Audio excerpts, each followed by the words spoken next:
Oke teman-teman, kembali lagi bersama saya. Kali ini kita akan membahas mengenai bagaimana cara menulis email atau pesan yang baik.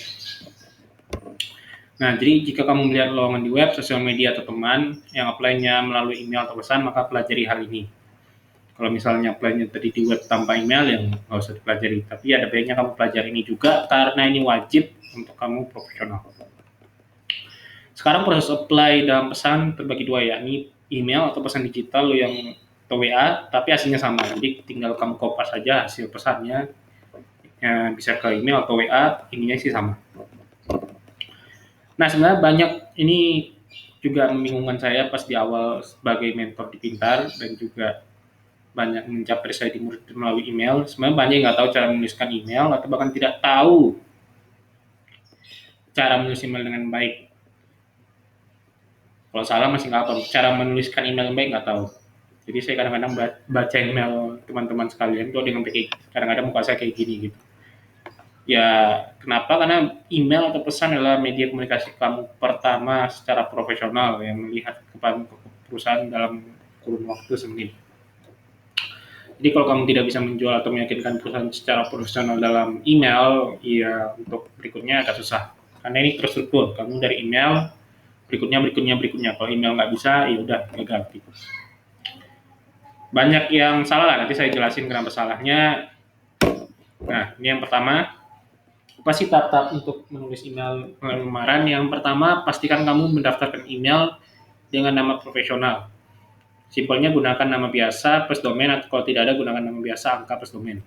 Contohnya itu ada di bawah afikrashid@gmail.com, lukman@pintar.com, afikrashid2@gmail.com.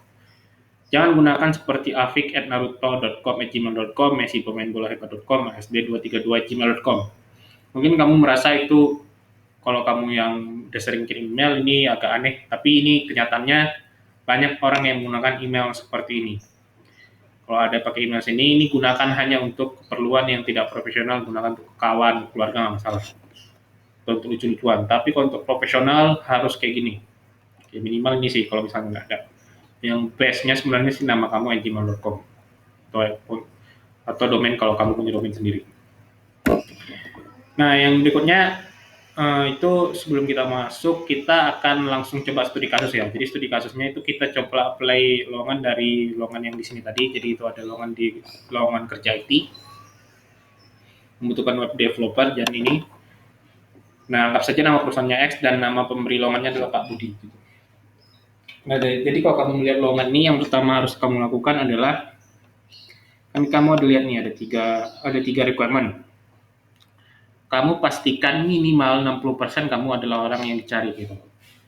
Bisa jadi kamu nggak pendidikan S1 informatika, tapi dua tiga ini kamu bisa gitu. Bisa jadi kamu nggak bisa HTML, tapi 1-2 kamu bisa. Nggak masalah seharusnya. Kalau jangan pula kamu pikir bahwa harus 100% kamu semua ada yang di sini. Gitu, minimal 60% sampai 70% lah. Gitu.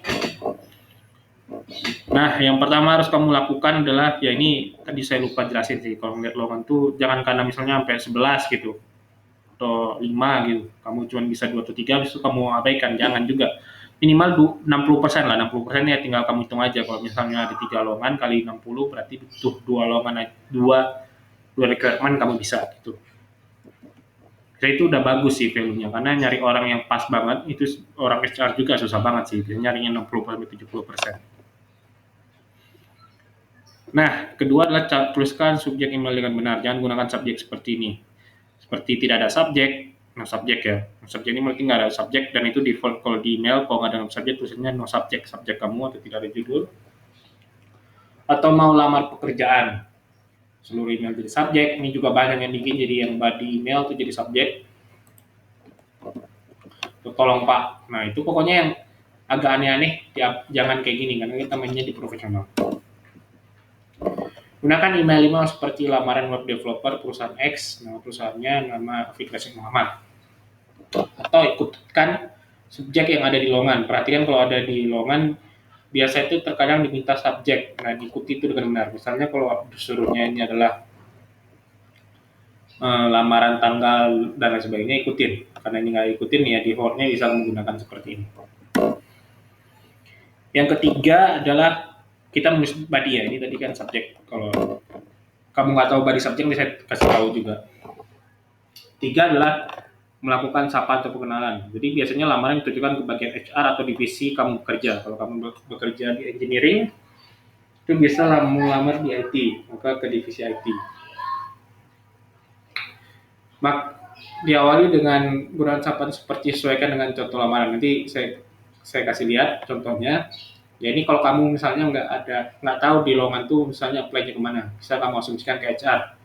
Kalau misalnya kamu udah tahu, ya bilang aja kayak Pak Budi kan tadi kan udah tahu tuh Pak Budi lowongan itu yang direkrutmen, terus aja langsung Pak Budi.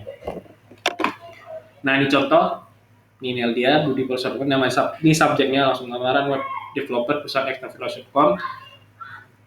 Langsung perkenalan aja, salam Pak Budi, perusahaan X tempat. Kalau misalnya kamu nggak tahu namanya, ya, tadi ibu bapak HR di tempat.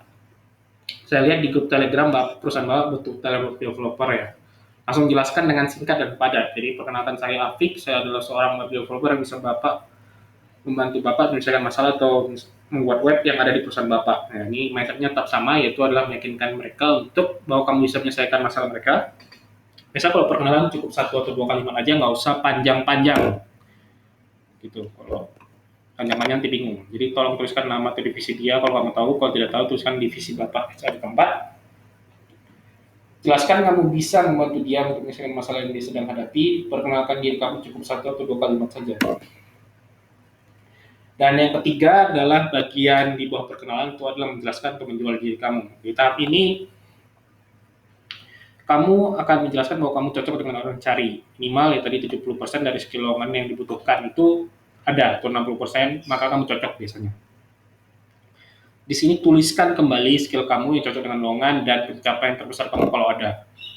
Dan pencapaian terbesarnya harus disesuaikan dengan lowongan yang dicari. Ini contohnya, jadi ini tadi perkenalan. Nah, lalu aku tuliskan, saya adalah salah satu lulusan teknik informatika di UI dan memiliki skill. Saya paham ASP.NET, VB.NET, saya sudah pernah pakai, langsung tuliskan aja. Kalian di lowongan tadi butuh ASP dan VB.NET.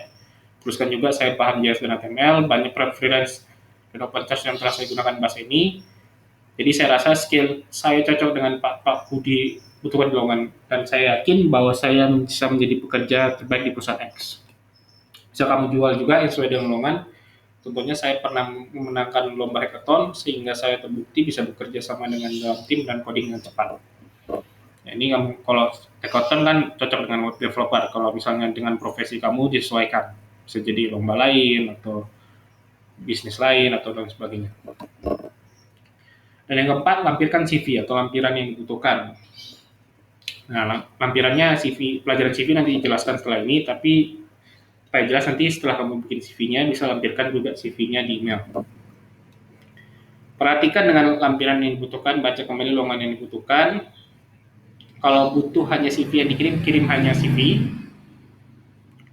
Kalau ada portofolio, kirim CV atau ijazah, kirim semuanya yang dibutuhkan.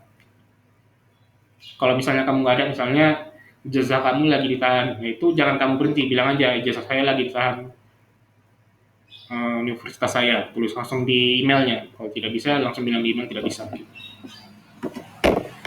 Nah, untuk detailnya, sehingga saya ini yakin sama Pak Budi, Bapak bisa lihat CV saya di lampiran.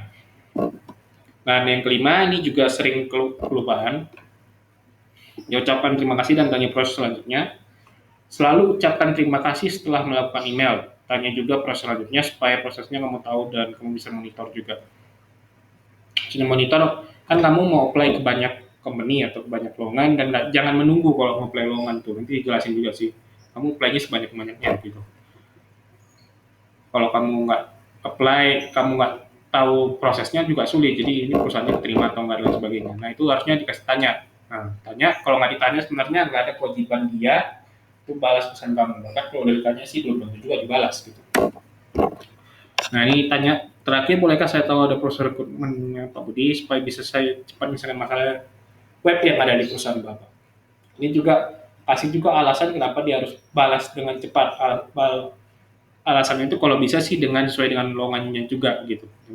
Bukan dengan masalah kamu, tapi dengan masalah dia supaya bisa membantu menyelesaikan masalah web perusahaan Bapak. Terima kasih atas perhatiannya, Afif. Nah, ini kalau kamu mau lihat full emailnya bisa buka di sini. Tinggal diklik aja. Slide-nya juga akan dilampirin di depan. Kamu bisa baca dan pelajari. Sekian sih untuk cara menulis email. Berikutnya kita akan bahas mengenai bagaimana cara membuat CV yang benar. Sekian dan terima kasih.